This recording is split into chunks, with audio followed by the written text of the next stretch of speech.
Hey guys, I'm going to be talking about drafting today. It's a little abnormal for me to do so because I don't really draft too often, but I have been doing a lot of drafting for Dragon's Maze. I've just been in the drafting mood. I really like how the format is. I like how you start out with Dragon's Maze and everyone is like um, super unfocused. You're normally in 3 to 4 colors. You're doing weird stuff like early picking guild gates just because you're unsure of the colors that you're going to be playing, and then you really refine it when you get into Gate Crash and then Ravnica. So I'm going to be going over my draft experience today. Hopefully it won't take too long. Alright, let's get into it. So, first pack, Dragon's Maze. I open it, look through all the cards, nothing strikes to me as super impressive until I get to the rare. Now, I see the rare and I was like, whoa, I've never played with this card, but I've played against it a lot in Standard. And I know it's really a force to be reckoned in Standard. And, just the implications of it being a limited format, I was like, this guy he has to be absolutely insane and limited. So I pick him up, and he's not a Voice of Resurgence, but he is a Blood Baron of his Copa. So I'm pretty excited at this point. It's probably like a $15 card. I only paid $12 for the draft. I already made my money back and then some. So I was like, well, I can just draft, I still have 2 more packs. I can draft a shitty deck and, still be happy at the end of the night because, I got a Blood Baron. So I'm just drafting normally, and then I get like a 3rd or 4th pick, Voice of Resurgence. That would be insane. A 3rd or 4th pick, Renounce the Guilds, and I see it. I'm like, I don't know if it's really good and limited. Turns out it's not very good and limited. Not tonight at least, but I pick it just knowing that it probably fetches a couple bucks, and it sees play in Standard, and you never know. I might need one down the road, so I pick it up. So I'm fully committed to Orzhov at this point. I have some miscellaneous cards that I picked up from green and blue, but nothing very notable. I go into Gate Crash, and I'm very fortunate to be opening a Foundry champion. And I played with this guy in the Gate Crash pre-release, and I know he's absolutely bonkers. So I pick him up knowing that he's removal, and he doubles as like the Boros 8th lane, which is pretty sweet. So I pick him up, and fortunately for me, the people to the left of me weren't playing red for some reason, and I got like a 3rd or 4th pick Fireman Avenger. And I'm like, what is going on? They might be playing red, but maybe not Boros red.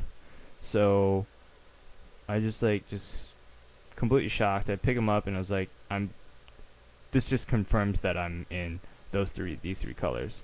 So yeah, the draft normally, I get to return to Ravnica, and I open a Vraska. And now I'm just questioning the nature of the packs because I don't open good cards. A lot of my friends do, but I don't. So I'm just looking at the Vraska, and I'm like, well, I know I'm gonna pick this because I don't want to play against it. It's probably still got a price tag on it. But do I splash green at this point? And my thought process was, I was super tempted to, but I convinced myself, hey, it's too late. You can't play Vraska even though she's a boss and limited. You just can't play her. So I just pick her up so no one else can have her. So I'll go through the rest of my deck. It is a Borzhov deck, and yeah, we'll start with creatures. Got Labraku, that guy's awesome. Spawn of Rixmati, Concordia Pegasus, Hired Torturer, Sewer Shambler, Syndicate Ties, Daring Skyjack, Kingpin's Pet, Zurichi Tiger, Selesnya Sentry, Wojciech Halberdiers, Rakdos Drake, Tristani's Judgment, Deviant Glee, Active Treason, Madcap Skills, Security Blockade, and an Aerial Maneuver. and the deck turned out to be pretty good. I went 3-0-1. I drew in the final round with my opponent, who was also undefeated at that point. And no, I went 2-0-1. Sorry. We drew to lock in first and second. We each got 4 packs, and his deck was also really good. We played for fun. He beat me 2-1, but we split the prizes. We each got 4 packs, and out of those 4 packs, ignore that. I got Ateza, Far and Away, which I guess I just put uncommons in here. Turn and Burn, Rurik Thar, Etherling, Trait Doctrine, and a foily.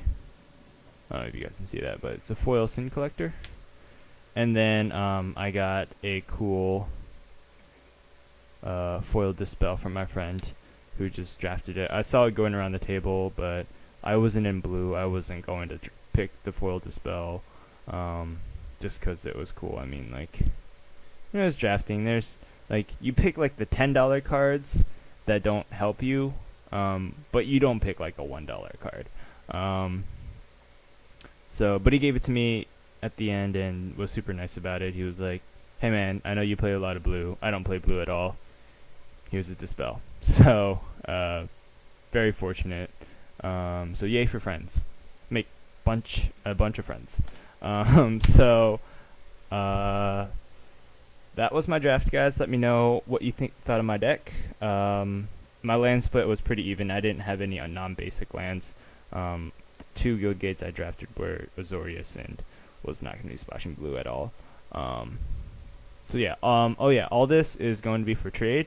I have no particular attachment to any one of these cards. So I'll update my trade binder probably today or tomorrow because a lot has changed in it. I don't have a lot of Innistrad block cards anymore because I sold a bunch of my junk rares from that just to get some store credit. People weren't really trading for them. I was like, you know what? These are just taking up space. So I just got some store credit and ended up getting an Elspeth Night Errant out of that from the dual decks just to help my Planeswalker collection. And yeah. So thanks for watching, guys, and let me know what you guys think of the current draft format. I personally like it a lot. This isn't actually the first draft I did since Gatecrash. I've done like 2 or 3 during Dragon's Maze, and I loved all of them. Thanks again, guys, and keep an eye out for the trade binder, and I'll see you guys later. Bye.